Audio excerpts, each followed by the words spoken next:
प्रधानमंत्री जो कुछ कहें, असली बात यह है, हकीकत यह है कि दोस्त दोस्त न रहा। नमस्ते ट्रंप जीते, हाउडी मोदी हारे।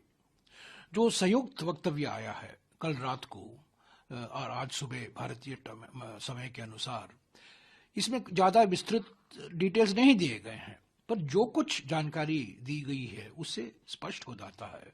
5 चीजें स्पष्ट हो जाती हैं। पहला, रूस से हम तेल नहीं खरीदेंगे, ये बिल्कुल साफ है। और अगर हम खरीदेंगे डायरेक्टली या इनडायरेक्टली, प्रत्यक्ष रूप से या अप्रत्यक्ष रूप से, हम पर जुर्माना लगाया जाएगा 25% का। ये अलग से एक वक्तव्य आया है कल व्हाइट हाउस का। दूसरा, हमने हमारी हम जो आयात करते हैं, कृषि उत्पादन जो आयात करते हैं, उस पर जो हम कर लगाते हैं, जो ड्यूटी लगाते हैं, वो हम घटाएंगे या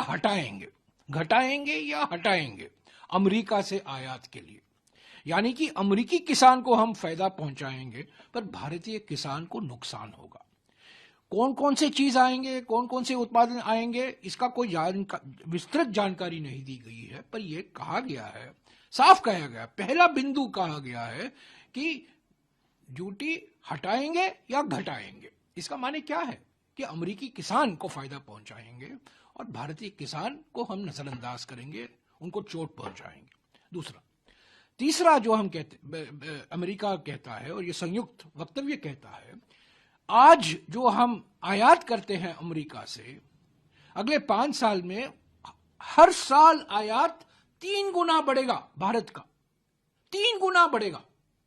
तो हम खरीदेंगे अमेरिका से, यानी कि जो आज व्यापार अधिशेष है वो व्यापार घाटे में बदल जाएगा।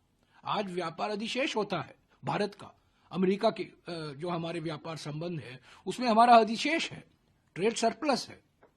इस समझौते के बाद में हमारा व्यापार घाटा हो जाएगा। ये तीसरी बात है। चौथी बात, आईटी और सर्विस इंडस्ट्री के बारे में बिल्कुल चुप है। उस पर कई सवाल किए गए हैं, उस पर कई वक्तव्य आ रहे हैं सेनेटर से, सरकार की ओर से, H1B को लेकर, जो ऑफशोरिंग होता है उस पर कोई बात नहीं की गई है। और 5वीं बात यह है कि जो हम निर्यात करते हैं उस पर तो ड्यूटी तो बढ़ रहा है, इससे तो हम भाग नहीं सकते। तो मेरे विचार में, हमारे ख्याल में ये बिल्कुल साफ हो गया है कि ये ट्रेड डील अमेरिका के हित में है।